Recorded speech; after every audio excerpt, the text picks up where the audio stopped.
Hey, what's going on? It's Kyle Henderson of BamaInsider.com. Thank you for joining me tonight. Tonight, we're going to talk about the latest college football playoff rankings. Alabama, number 5. Let's take a look right now at the college football playoff rankings. No surprise to see LSU at the number 1 spot, 10-0 on the season, followed by Ohio State at 10-0.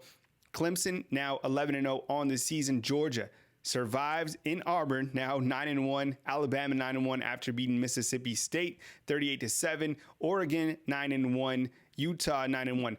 So no real shakeups, and I'm not really surprised to see Alabama at that number 5 spot. I know ESPN was just talking about Alabama being a placeholder, but look, what Alabama has done up to this point, I mean, and I think the fact that they only lost to LSU, that's tough to jump any team from the Pac-12.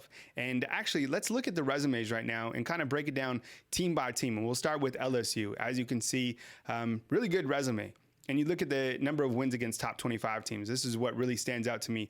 They beat Texas. They beat Florida. They beat Auburn. They beat Alabama, obviously. And they beat Alabama with Tua Tagovailoa, and they beat them at Bryant-Denny. That certainly stands out. Now, I do question their lack of defense. I mean, they allowed 614 yards against Ole Miss.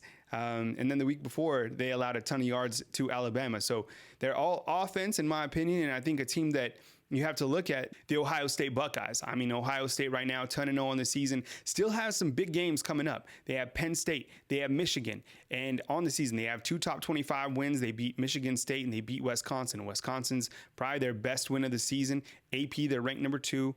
Coaches poll number 2, a team that has scored over 70 points twice on the season. The Clemson Tigers, 11-0 right now. They have a big game against South Carolina. And remember, who did South Carolina beat? They beat Georgia. So, I mean, this is a rivalry game in South Carolina.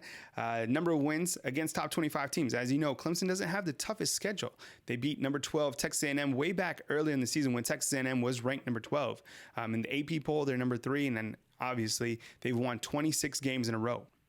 Now let's talk about the Georgia Bulldogs, 9-1 on the season. Kirby Smart versus Jimbo Fisher this weekend. I like it. It's going to be interesting. They also played Georgia Tech. Number of wins against top 25 teams. You got Notre Dame and Florida when those teams were inside the top 10. But this is what really stands out, and this is why the Georgia has to win the SEC championship to get inside the playoffs. They lost to unranked South Carolina at home, 20-17. So Georgia, you have to win out. Now let's talk about the Alabama Crimson Tide. It's not the strongest resume, but they're at that 5 spot. 9-1 on the season. Games remaining. Western Carolina, Auburn without Tua Tagovailoa. And their key win, Texas A&M, when they were only ranked number 24. But this is the thing. They played LSU head-to-head, 46-41. How can you dismiss that? That game was tight, right? Alabama's trying for that onside kick. But the thing is, if Alabama does not beat Auburn, Alabama's out of the playoffs, right? So Alabama has to hope for LSU to win out, has to beat Georgia in the SEC championship, and Alabama has to take care of Auburn. Now that's going to be at Jordan-Hare Stadium, and I don't care. It doesn't have to be by 10 points, 14 points. In my opinion, all Alabama has to do is beat Auburn head-to-head. I don't care if it's by 1 point, 2 points, whatever, because a head-to-head victory will be gigantic, and here's why. When we look at the Oregon Ducks, 9-1 on the season. Games remaining, Arizona State, Oregon State. But look who they lost to. They lost to Auburn. I know I've been harping on that, but that's got to matter. That's got to equate for something. That was way back in week 1, but hey, it still matters. If the Pac-12 champ cannot beat Auburn and Alabama beats Auburn, I think Alabama has a great chance to get in the playoffs, especially if LSU beats Georgia. Now let's talk Oklahoma. 9-1 on the season. Games remaining, TCU and Oklahoma State. Now, every week, Oklahoma's barely surviving, so those games aren't gimmies, right? On the season, they beat number 11 Texas and number 13 Baylor. Best win is against Texas, but they lost to unranked Kansas State. They nearly lost to unranked Iowa State. The big loss was against Kansas State, losing 48-41. AP, they're ranked 8th, and coaches poll, they're ranked 7th. But going forward, the seeding committee has to like the fact that Oklahoma can still win more top 25 games.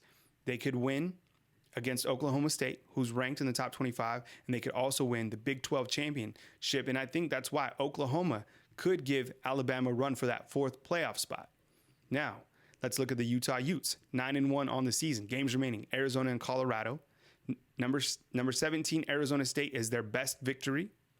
They lost to Well, at the time, it was unranked USC, who's now ranked inside the top 25. But they lost that game in Los Angeles, 30-23. Now, this is something I wanted to line up. I'll bring this up for everyone to see. All right, so these are the final four teams right now, in my opinion. Alabama, Oregon, Oklahoma, and Utah. Here's all their resumes side by side.